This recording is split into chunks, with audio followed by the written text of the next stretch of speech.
में स्वागत है आपका। मैं हूं योगेंद्र, आप देख रहे हैं नारी और नारी में। आज हम बात करेंगे महंगाई की और मोदी जी की उन 7 अपील की जो अपेक्षा की जा रही है उनसे कि ये अस्थायी दौर ग्लोबली जिस तरह की सिचुएशन बनी हुई है फ्यूल प्राइस को लेकर के, उससे एक आर्थिक संकट सामने खड़ा हुआ है।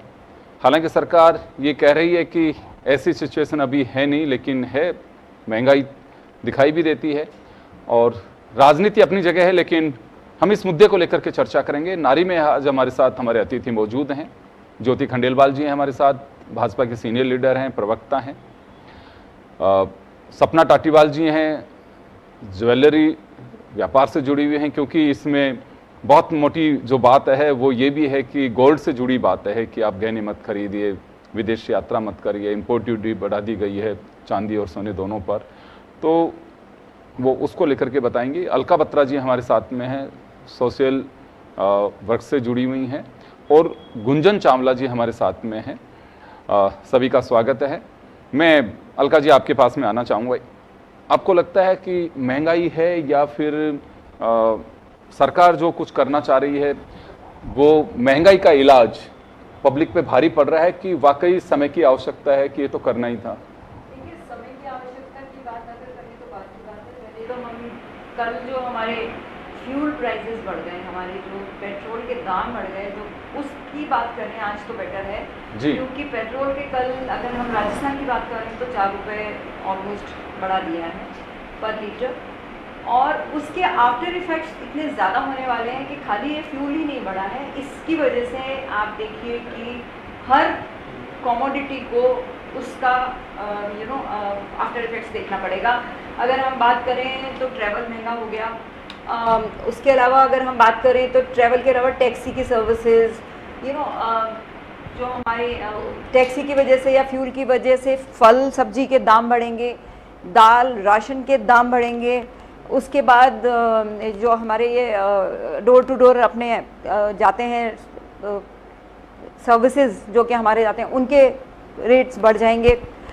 ट्रैवल तो महंगा हो ही गया है, विदेश यात्रा और विदेश की छोड़िए, टूरिस्ट सीज़न आ गया है, टूरिस्ट वैकेशंस पे जाना महंगा हो जाएगा। होटल्स में खाने के और सब चीज़ों के दाम बढ़ेंगे। और इसके अलावा गोल्ड की तो खैर अपन बात छोड़ ही देते हैं। मोदी जी ने कहा भी है कि विदेश मत जाइए इस साल। विदेश तो छोड़िए, अब अपन अपने देश में भी नहीं जा सकेंगे क्योंकि हम लोगों को ट्रैवल के जो भी एक्सपेंसेस हैं, वेकेशंस, वो हमारी एक्सपेंसिव हो गई हैं। चाहे आप एयरक्राफ्ट से जाइए और चाहे आप बाय रोड जाइए, तो पेट्रोल दाम के बढ़ने से सब चीज़ों के ऊपर, ये 10 कम से कम कमोडिटीज़ के ऊपर इसका असर आने वाला है और वो दिखेगा आने वाले 2-4-5 दिनों में नजर आने वाला है।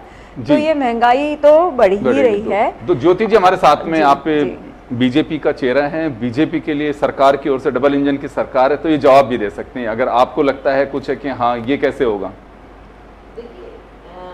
तो बिल्कुल नहीं, अलका जी से पूछ रहा हूँ, आपको सवाल पूछना चाहेंगी? मैं सवाल तो यही है, मुझे ये कहना है। और इसके बाद एक और छोटा सा मैं हल्का सा, वो भी सुन, ज्वेलर्स भी बैठे हैं साथ में, तो एक आजकल 2-3 दिन से एक जोक भी घूम रहा है इनसे रिलेटेड कि एक सब्जी वाला सब्जी बेच रहा था जी। तो उन्होंने कहा कि तुम ऐसे कैसे सब्जी तोल रहे हो, ये जैसे सुनार तोलता है। तो कहता है सब मैं सुना रही हूँ। क्या बात है। तो ये अब आप बताओ। बिल्कुल नहीं। जी ज्योति जी, स्थिति ये आ रही है कि अभी खैर चलिए तो मीम्स बना देते हैं जी। लेकिन सोने की चमक कायम रहेगी। हाँ, मुझे नहीं लगा। मैं बिल्कुल अलका जी ने जो बात कही, मैं इस बात को तो कोई मेरे को नहीं लगता कि डिनाई कर सकता है कि पेट्रोल डीजल के जब दाम बढ़ते हैं तो निश्चित रूप से बहुत सारी कमोडिटीज़ पे उनका असर आता है। और लेकिन हमें ये इस पूरी सिचुएशन को हमको ग्लोबली स्तर पर देखना पड़ेगा, क्योंकि अगर हम पिछले 2-2.5 महीने की अगर हम बात करते हैं, युद्ध जो चल रहा है तब से लेकर के, और तब से हम जब देखते हैं तो हम अगर अपने ही आसपास अमेरिका में अगर हम देखें तो 44% पेट्रोल डीजल के दाम बढ़े। हम चाइना देखते हैं 27% पेट्रोल डीजल के दाम बढ़े। हम अपना पड़ोसी देश पाकिस्तान देखते हैं 54% दाम बढ़े। हम अगर म्यांमार और बर्मा की साइड अगर जाते हैं तो 80% दाम बढ़े, 80 से 90%। तो दाम अगर हम ऐसे कहें तो ग्लोबली स्तर पर सभी के बढ़े, इंडिया में दाम 3% बढ़े, हमको सोचना चाहिए 3 से 4% के बीच में दाम बढ़े। और उसके बीच में अगर हम थोड़ा सा अगर पहले जाते हैं तो एक्साइज ड्यूटी को कम किया गया था दोनों में, पेट्रोल में डीजल में 10-10 रुपये, और तब 2 रुपये हमने सस्ता भी उस समय किया था।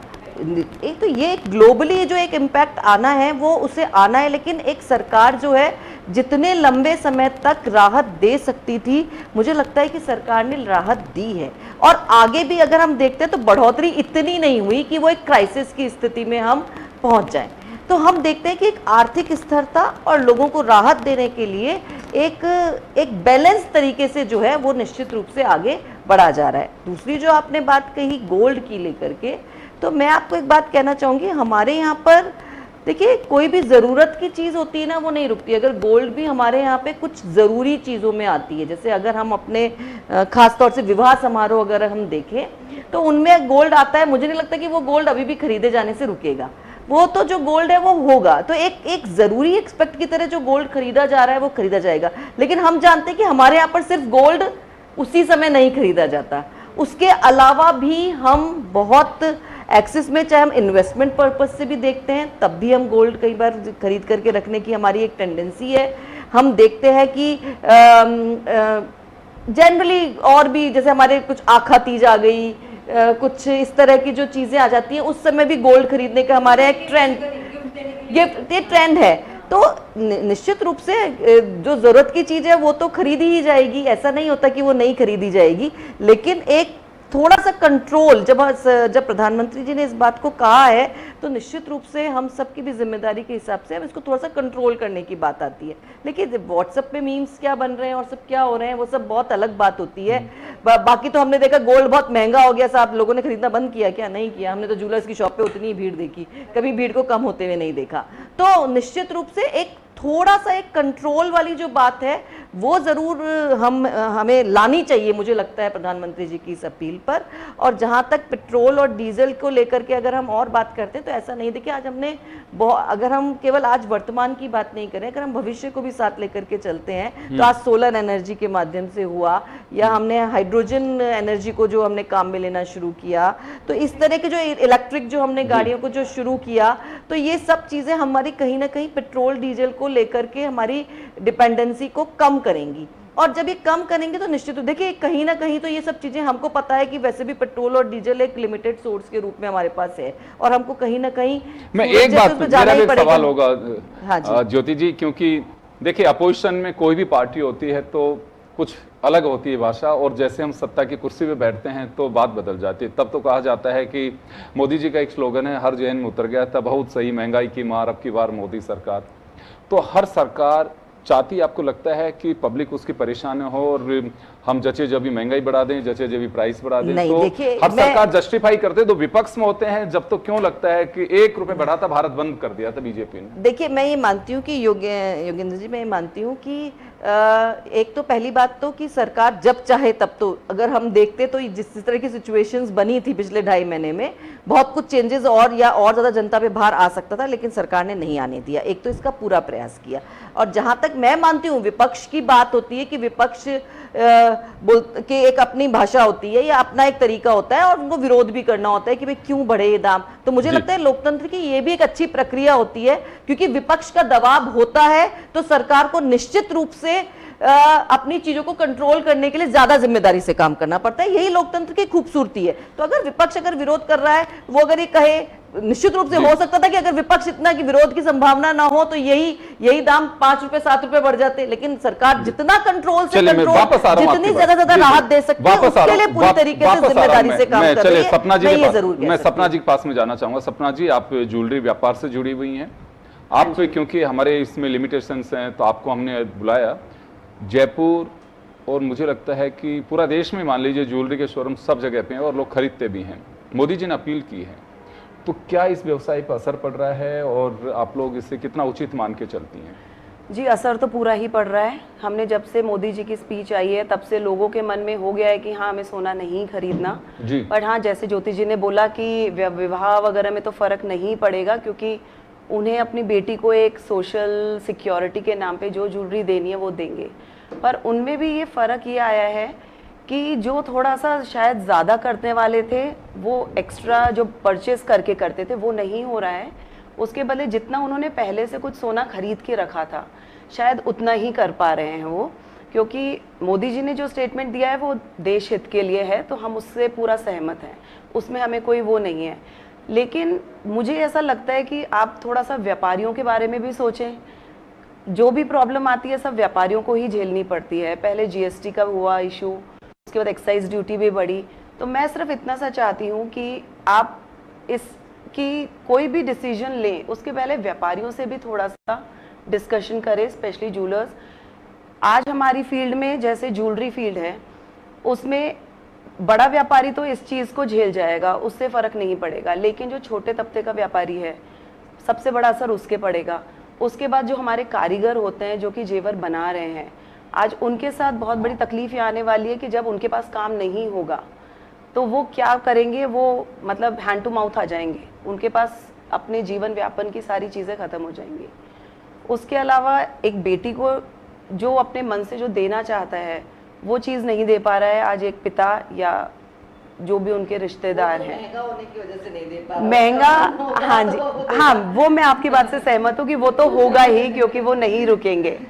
पर जिन्होंने सोना खरीद रखा है उनके लिए तकलीफ नहीं है, पर जिन्होंने नहीं कर रखा इंतज़ाम उनके लिए बहुत बड़ी तकलीफ है, क्योंकि सोने की वैल्यू रेट्स बढ़ भी रही हैं और ऊपर से ये स्टेटमेंट भी जारी हो गया है। तो तकलीफ़ें आएंगी और भविष्य में दिख रही हैं मुझे कि ये सब छोटे तबके के व्यापारियों को, उससे क्या होगा, वो अपने स्टाफ को कम करेंगे क्योंकि वो उतना खर्चा उठा नहीं पाएंगे।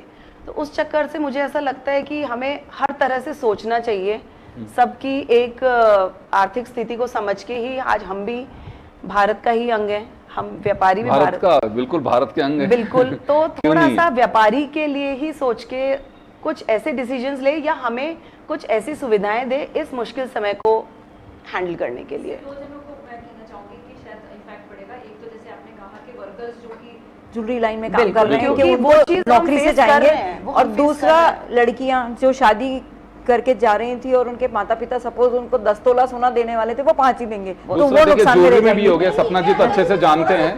मैं एक बार ज्योति जा रहा हूं मैं, ये 22 से पहले आपको ध्यान होगा 24 से 22, 22 से 18 और अब 14 और 16 कैरेट अब पे आ तो गए हैं। हाँ। 14 कैरेट के अब तो 9 कैरेट की डिमांड होने लग गई है। बताइए। इस सोने की इतनी ज्यादा महंगाई होने की वजह से लोग ना चाह के भी 9 कैरेट में सोना की ज्वेलरी बनवाना चाह रहे हैं। मैं यही बात कहना चाह रही हूँ कि ये जो देखिए दो अलग अलग पॉइंट्स हैं। एक पॉइंट है सोने की रेट बढ़ना, और दूसरा पॉइंट है जिसमें सोने को निवेश के लिए बहुत अच्छा माना जा रहा है कि सोने को में निवेश करेंगे तो उसका बड़ा लाभ पहुंचेगा।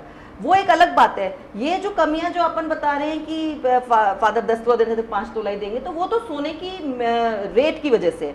लेकिन प्रधानमंत्री जी की अपील की सोना कम खरीदें, उसमें तो मुझे लगता है कि दोनों ही बातें, जो लोग हैं वो अपना खुद का सोना जो एक देखिए लोगों ने कई बार जैसे पहले निवेश किया तो वो कई बार बिस्किट फॉर्म में भी रखते हैं कि जब बेटी की शादी का समय आएगा तब हम उसकी ज्वेलरी बनवा लेंगे। तो कारीगर का काम तो ज्वेलरी बनाना है, तो निश्चित रूप से अगर वो रखा हुआ सोना निकल करके आ रहा है और ज्वेलरी बन रही है तो वो काम तो हो ही रहा है। तो मुझे लगता है कि अलका जी ये तस्वीर बहुत बड़ी ज्यादा- अच्छी है। तो मुझे लगता है कि वॉल सिटी में रहती हैं ज्योति जी, तो टांगे अभी दिखाई देने लगेंगे आपको। नहीं, मैं मना कर, मैं आज आप मुख्यमंत्री जी की तस्वीर दिखाइए, वो इलेक्ट्रिक बस में बगरू जो है वो ठिकरिया जहाँ पे उनको ग्राम चौपाल चल रही करनी है, थी, वो आपने देखा पूरी नहीं, बस के साथ आपने देखा नहीं, वो भी चल रही थी, बस भी चल रही थी हमारे यहाँ पे। नहीं, और एक दिन इलेक्ट्रिक पहले बस वो में जा रहे ईवी हैं, में जब सब गए लोग वो भी सारे चली अधिकारी है। एक साथ जा रहे हैं, तो बचाने का जो प्रयास है वो किया जा रहा है। नहीं, सब लेकिन तरफ से उसके किया साथ जा है ना, ईंधन के मामले में तो मैं भी हूँ, मैं भी ईवी कार से ही आई हूँ, पेट्रोल डीजल की कार हमने यूज बात है, नहीं देखिए, करी। नहीं, लेकिन अवेयरनेस आप ये देखिए उस केस में क्या है कि डिप्टी सीएम साहब बस में बैठ के चले गए,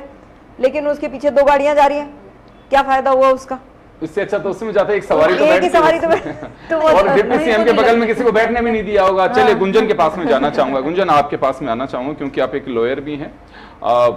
क्या लगता है आपको कि जैसे कोई साइकिल, एक होड़ भी कहें इसको, कोई साइकिल से जा रहा है, कोई तांगे से जा रहा है, कोई ईवी से जा रहा है, कोई पैदल ही जा रहा है, जी, तो पुलिस वाले तो साइकिल से गश्त कर रहे हैं।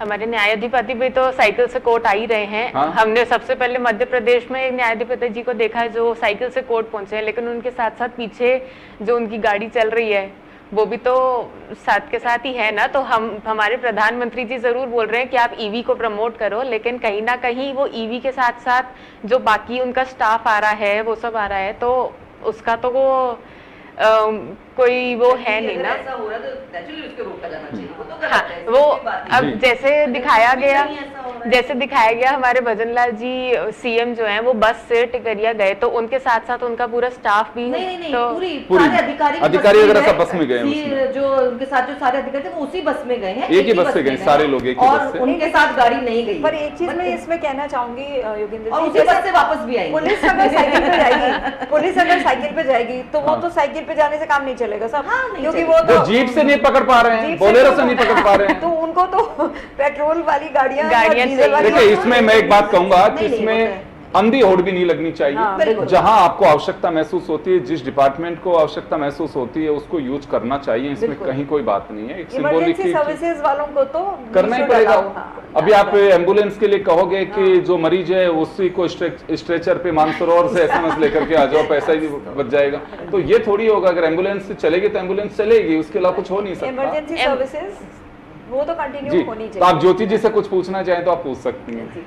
तो जो ये हमारा इलेक्ट्रॉनिक गाड़ियों का प्रमोशन जो है वो काफ़ी अच्छा है, लेकिन मुझे लगता है कि जो इलेक्ट्रॉनिक गाड़ियाँ हैं वो सिर्फ और सिर्फ लोकल के लिए ज़्यादा यूज़फुल है, जहाँ तक कि बाहर जाने के लिए। कि जैसे अगर मुझे जयपुर से दिल्ली जाना है तो मुझे एक बार गाड़ी रोकनी पड़ेगी अपना चार्ज करने के लिए, क्योंकि उतनी एवरेज अभी बनी नहीं है। तो फिर हम कोई भी इलेक्ट्रिक गाड़ी, अब जैसे मुझे भी इलेक्ट्रिक गाड़ी खरीदनी है, मैं उसका एवरेज देखकर ही खरीदूंगी, और मैं अभी तक खरीद नहीं पा रही इसी वजह से, और अभी भी मैं डीजल गाड़ी ही यूज कर रही हूँ। तो उसका देखिए हम सब जानते हैं कि कोई भी चीज एक दिन में अगर हम सोचे चेंज नहीं होगी, तो इसीलिए बार बार कई बार बात आती है कि हम पब्लिक ट्रांसपोर्टेशन को थोड़ी सी वैल्यू करें, उनमें जाएं, या हम अगर जा सकते हैं, अब हम यहाँ जयपुर टू दिल्ली अगर आप ट्रेवल करना चाह रहे हैं तो आजकल इलेक्ट्रिक बसेज, अच्छी एसी बसेज या स्लीपर कोचेज है जिनको आप यूज़ कर सकते हैं, और फिर वहाँ जा कर के आप अपनी गाड़ी को यूज़ कर सकते हैं।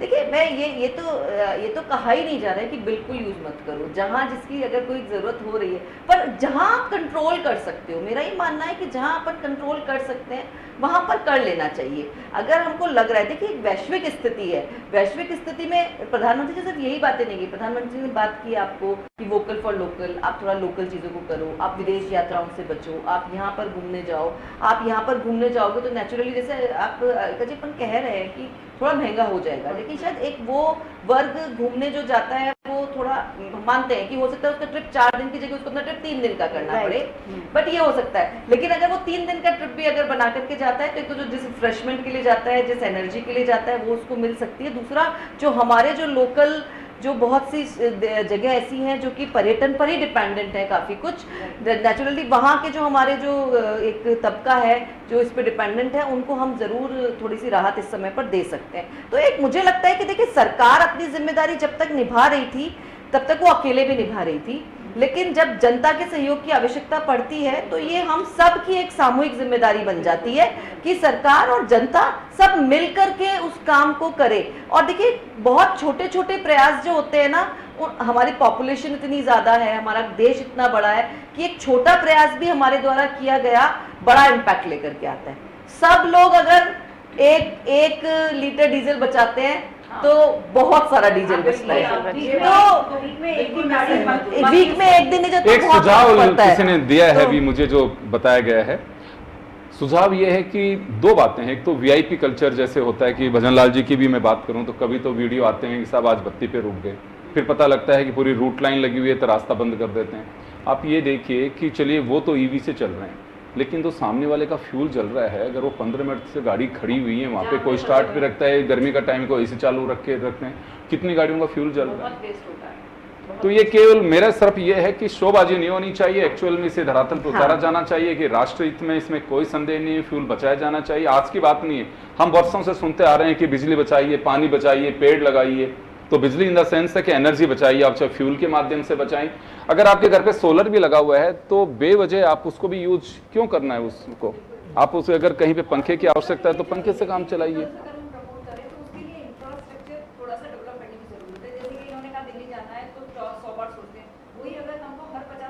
पे चार्जिंग स्टेशंस मिले, या अगर शहर में हमको हर 10 किलोमीटर पे चार्जिंग स्टेशंस मिले, अवेलेबल हो, तो then we can promote this electric vehicles also.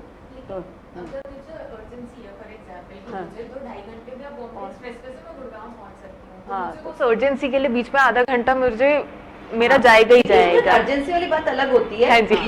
लेकिन अगर हमको ये लगता है कि हमको 10 बजे वहाँ पहुँचना है, जी, तो हम अगर आधे- 6 बजे निकले आधा तो हम घंटा पहुंच जल्दी जाएंगे। निकल जाए। हम सोचे कि नहीं हम तो 7:30 बजे ही निकलेंगे और हमको 10 बजे पहुँचना है। तो ये कुछ चीजें जो होती है अर्जेंसी, तो देखिए अर्जेंसी और इमरजेंसी तो ऐसी चीजें हैं जिनके लिए कभी कोई मुझे नहीं लगता कि कोई भी Limitation नहीं रख सकते। लिमिटेशन या कोई भी उस तरह की कोई बात होती है। लेकिन हम उस समय थोड़ा सा अपने घर से ही 1 घंटा पहले निकल करके ऐसे सोच जी सकते हैं कि हम अलका जी आपके पास मैं आना तो ये चाहूँ कुछ क्या छोटी छोटी जिम्मेदारियां हैं मुझे जी। लगता है जिन्हें हम सब थोड़ा थोड़ा अगर फॉलो करते हैं तो मुझे लगता है हम बहुत बड़ा कंट्रीब्यूट जो है वो इसमें करेंगे। 0.1% एक दिन अगर हम आगे बढ़े तो शायद शायद चीज़- हाँ, इस चीज जी। को हम थोड़ा सा, और प्रधानमंत्री जी की अपील से यही फायदा होता है। देखिए बिल्कुल। कोई प्रधानमंत्री जी की अपील का भी ऐसा तो नहीं कि बिल्कुल पेट्रोल डीजल की गाड़ी चलना बंद हो जाएगी, ऐसा कुछ नहीं होगा, लेकिन हम शायद वो थोड़ा जो हमारा कंट्रीब्यूशन है उसके बारे में हम सोचने लगे। अलका जी मैं आपके पास, सब जनता चीजें। क्या अपेक्षा करती है? चलिए मोदी जी ने जो अपील की, अभी देश के प्रधानमंत्री जी हैं और खासकर फ्यूल को लेकर के जो बात कही है, वैश्विक स्थिति है उसमें चलिए सपोर्ट भी करना चाहिए क्योंकि दुनिया उससे जूझ रही है, लेकिन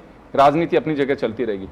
क्या इसी बीच कुछ अपेक्षा की जा सकती है? नहीं बिल्कुल, देखिए मैं जहाँ तक समझ रही हूँ, अगर अभी पेट्रोल डीजल के या फ्यूल के जो दाम बढ़ाए गए हैं वो थोड़े बढ़े हैं, मुझे लगता है कि आने वाले दिनों में थोड़े और बढ़ेंगे, क्योंकि ये जो वॉर अभी चल रही है, जिस हिसाब से हमारे 2 कंटेनर शिप डूब गए या नहीं पहुँचे, आप जानते हैं उनसे कितना लाखों करोड़ों का नुकसान हुआ है। और ऑफ कोर्स प्रधानमंत्री जी और हमारी भारत सरकार जो है वो दूसरे देशों से फ्यूल लाने की कोशिश करे, क्योंकि फ्यूल इज़ रोटेशन, उसके पर ही सारी अपनी ज़िंदगी टिकी हुई है। अगर अपने देश की कहें इकोनॉमी टिकी हुई है तो मुझे लग रहा है कि अभी थोड़े आने वाले दिनों में और महंगा होगा, हमें रेडी रहना चाहिए उसके लिए, हर चीज़ के लिए, और उनकी वजह से जो हमारे साथ प्रॉब्लम्स आने वाली हैं वो उनके लिए तैयार रहना चाहिए। दूसरी बात लेकिन क्या हो, लेकिन इसका हमको अब कुछ नहीं कर सकते। आप एक्सपेक्ट करिए कि आप आने वाले और दिनों में कुछ और महंगाई भी होगी और आपको फेस करनी पड़ेगी, और इसी तरह से उसके साथ हम कामली चल के हम अपने प्रधानमंत्री जी के स्टेटमेंट और उनका साथ दे सकते हैं। जैसे कि हम चाहें कारपूल कर सकते हैं, एक दिन हफ्ते में गाड़ी कम चलाइए, पैदल जाइए, साइकिल पे जाइए, ये एक आम जनता को भी ये ऐसा करना चाहिए और कर रहे हैं, करने की कोशिश करें। तो ये हमारा फर्ज बनता है कि ऐसी मुश्किल घड़ी में हम सरकार का साथ दें और वो करें। गुंजन आपके पास मैं आना चाहूंगा, हाँ। वर्क फ्रॉम होम की बात भी आ रही है और मुझे लगता है कि देखिए और जगह का मुझे पता नहीं, भाजपा शासित राज्य जो भी हैं जहां बीजेपी की गवर्नमेंट है, वहां अगर एक स्टेट में हो गया तो निश्चित मानिए कि 2 दिन में सब स्टेट्स में हो जाएगा, क्योंकि पीएमओ और अगर पीएमओ का तो मुझे पता नहीं, लेकिन दिल्ली में कई जो ऑफिसेज हैं उनमें 2 दिन का कर दिया, कोर्ट ने मंडे और फ्राइडे मंडे और को फ्राइडे कर वर्चुअल दिया हियरिंग्स कर तो ये दी तय है। मान के चले कि अब ये लहर चलेगी कि हाँ नीचे तक हमें भी जाओ, और हो सकता है होड़ भी लगे लोगों में कि नहीं यार मैं 3 दिन भी कर सकता हूँ, मेरा काम चल सकता है। लेकिन बहुत सारे लोग ऐसे हैं कि जो ऑफिस में बैठ के काम नहीं करते हैं, वो वर्क फ्रॉम होम में क्या करेंगे? कुछ चीज़ें ऐसी हैं कि जिसे वास्तव में जस्टिफाई भी करना चाहिए कि ये तो आपको करना ही पड़ेगा। बिल्कुल सही कह रहे हैं आप। सरकारी तो वैसे भी अगर वर्क जी। फ्रॉम ऑफिस भी हो तो नहीं करते, तो वर्क फ्रॉम होम में तो क्या ही करेंगे। नहीं, अब जैसे मैं एक एडवोकेट हूँ, एडवोकेट के हिसाब से वर्क फ्रॉम होम थोड़ा सा मुश्किल हो जाता है, क्योंकि हमें आदत है भाग दौड़ करने की। जैसे हम सेशन कोर्ट जाते हैं तो सेशन कोर्ट में भाग दौड़ करने की, और अगर हमें बोलें कि सिर्फ और सिर्फ वर्चुअल हियरिंग होगी तो वो हाई कोर्ट सुप्रीम कोर्ट में हो सकती है, लेकिन कहीं ना कहीं सेशन कोर्ट का जो इंफ्रास्ट्रक्चर है ना, वो आज भी ऐसा है नहीं कि हम वर्चुअल हियरिंग्स पे कंप्लीटली जा सकते हैं। तो हम अधिवक्ताओं के लिए वर्क फ्रॉम होम वाला जो कल्चर है वो थोड़ा सा अभी भी पीछे है, और सेशन कोर्ट का या तो इंफ्रास्ट्रक्चर अच्छा हो, वहाँ के जजेस थोड़े से सही हो कि इंफ्रास्ट्रक्चर के हिसाब से ही, तो शायद वर्क फ्रॉम होम हम अधिवक्ताओं के लिए भी प्रमोट हो सकता है, रेदर देन कि सिर्फ और सिर्फ हाई कोर्ट और सुप्रीम कोर्ट के लिए। इस पे एक ये वर्क फ्रॉम होम के लिए भी एक मेरे पास एक ऑन अ लाइटर साइड एक जोक था, जैसे कि वो सुनार वाला था कि आज सुबह सुबह मेड का मैसेज आ रहा है कि मैं 2 दिन वर्क फ्रॉम होम करूंगी तो बर्तन और झाड़ू मेरे घर भिजवा दो। अभी मैंने एक वीडियो देखा जिसमें बेटा कह रहा है कि सारा काम लैपटॉप से हो जाता है, तो मम्मी ने भी लैपटॉप खोलकर देखा, कहते हैं मैं इतनी देर से लैपटॉप को कह रही हूँ झाड़ू पोछा बर्तन कर दे, हो ही नहीं रहा है, तुम्हारा काम कैसे हो वही जाता है? तो बात है ना कि रोटी गूगल से नहीं बनती है, गूगल से जॉब तो बन सकते हैं कि लेकिन गूगल पे रोटी तैयार नहीं हो सकती है, वो तो आप ही को तैयार करना पड़ेगा। चलिए मैं सपना जी, समय कम है, मैं एक लास्ट आपसे और फिर ज्योति जी से मैं कंक्लूड करना चाहूँगा, फिर समय हो चुका, तो क्या उम्मीद कर सकते हैं सरकार से? आप क्योंकि देखिए आप व्यापारी हैं, आपके साथ में बहुत सारे लोग भी जुड़े हुए हैं, कुछ चर्चाएं हैं कि हाँ हमें कुछ इस तरह की, देखिए गवर्नमेंट का बंदिश नहीं है, एक सुझाव है प्रधानमंत्री का। सुझाव तो यही है कि जब सोना खरीदने के लिए मना कर दिया है तो अब हम भी कम खरीदेंगे आगे से सोना। तो हम ये चाहते हैं कि एक सुझाव है कि गवर्नमेंट चाहे तो हमें कुछ सोने का ऐसा भंडार में से दे दे, भंडार में से कुछ हमें दे दे तो हम थोड़ा सा कंफर्टेबल हो जाएं। कुछ लोगों का कहना है टेम्परेरी पीरियड के लिए फिर हम उसको वापस भी कर सकते हैं, तो बिल्कुल। अगर गवर्नमेंट दे सकती है ताकि ये हमें बाहर से नहीं ये मंगाना सारी पड़ेगा। बातें मुझे लगता है उस टेम्पररी फेज की है कि जब तक हमें 1 साल का जो बोला गया है ये उसी जी। फेज की बात है। जी। उसके अलावा तो फिर सब जैसे चल रहा था वैसे ही नॉर्मल चलेगा। 100% आएगा, हर चीज पे जी इम्पैक्ट पड़ता चलिए है। ज्योति जी, मैं 30 सेकंड आपको दूंगा, क्या राहत दे सकते हैं आप अपने शब्दों से, यहाँ बताइए, हमारे दर्शक देख रहे हैं आपको। देखिए, सबसे पहली राहत तो यही है कि प्रधानमंत्री जी की जब हम बात करते हैं तो वो आर्थिक स्थिरता और जन कल्याण में एक बैलेंस बना करके चल करके अपना नेतृत्व दे रहे हैं, और इसी का परिणाम है कि हम इतनी, जब हम पूरे विश्व में इतनी महंगाई को बढ़ते हुए, पेट्रोल डीजल की रेट्स को इतना बढ़ते हुए देख रहे हैं, तो उस कंपैरिजन में अगर हम देखते हैं तो इंडिया बहुत बेहतर स्थिति में नजर आता है। दूसरी जो स्ट्रॉन्ग बात नजर आती है कि हमने कोई दबाव में ना आते हुए, अगर हमें रूस से कच्चा तेल मिला तो हमने रूस से सस्ता मिला तो हमने रूस से कच्चा तेल सस्ता खरीदा, या हमारे सारे रास्ते हमने खुले रखे हुए हैं जिससे कि हमें कभी भी किसी के दबाव में ना आना पड़े। और मैं एक बात और कहना चाहूंगी कि प्रधानमंत्री जी की जो अपील है, वो अपील के साथ हम थोड़ा थोड़ा भी कंट्रीब्यूट करें, कोई ऐसा कुछ बंदिश नहीं है, तो उसका बहुत बड़ा लाभ पूरे देश को मिल सकता है। और मुझे लगता है कि देश, चलिए मैं माफी चाहूंगा, मैं रोकना चाहूंगा, मित व्ययिता जिसे हम कहते हैं कि बचत, वो किसी भी क्षेत्र में हो, ये आज से नहीं, बचपन में, अब तो पता नहीं बच्चों को क्या शिक्षा का अलग स्ट्रक्चर हो गया, पहली क्लास से बचत की पूरी डेफिनेशन, पूरी तरह से उसके डीपली हमें बताया जाता था कि बचत क्यों जरूरी है और कैसे करनी चाहिए। तो बचत केवल पैसे की नहीं होती है, हर चीज़ में अगर आप बचत करते हैं तो अच्छी बात है वो तो, लेकिन हाँ कुछ जगह ये है कि एक मॉडल नहीं चल पड़े कि हाँ बिल्कुल होड़, जहाँ ज़रूरत पड़ेगी वहाँ आपको फ्यूल भी खर्च करना होगा, और जहाँ नहीं ज़रूरत है तो क्यों करना है आपको। वर्क फ्रॉम होम भी अच्छी बात है, अच्छी प्रैक्टिस है, लेकिन अगर काम की जहाँ आवश्यकता पड़ेगी तो आपको ज़रूर बुलाना चाहिए, क्योंकि काम भी प्रभावित आपका नहीं होना चाहिए। ये सेक्रीफाइस कभी नहीं किया जाना चाहिए कि हाँ ठीक है 2 दिन काम नहीं होगा, क्या फ़र्क पड़ जाएगा, ऑलरेडी 2 दिन की छुट्टी है, 2 दिन की वर्क फ्रॉम होम से कर देंगे। तो देखना चाहिए सिस्टम को थोड़ा सा दुरुस्त। ये नहीं होना चाहिए कि यार मोदी जी की अपील है, तो मोदी जी अपील इस वजह से कर रहे हैं आपसे कि जितनी आप उसमें बचत कर सकते हैं, लेकिन ये भी नहीं कह रहे हैं मोदी जी कि बिल्कुल काम को आप डंप कर दीजिए और घर बैठ जाइए। वो कतई जनता मुझे लगता है कि बर्दाश्त भी नहीं करेगी, और मोदी ये कह भी नहीं रहे हैं। वो साफ कह रहे हैं कि आप बचत करिए, एडजस्ट करिए, कैसे कर सकते हैं, यानी कि कम कर्मचारियों में ज़्यादा काम कैसे कर सकते हैं, उसकी हमें प्रैक्टिस अपनानी होगी। तो वही उनका एक कहना है। सभी का बहुत बहुत शुक्रिया। नारी में इतना ही, दीजिए इजाज़त, नमस्कार।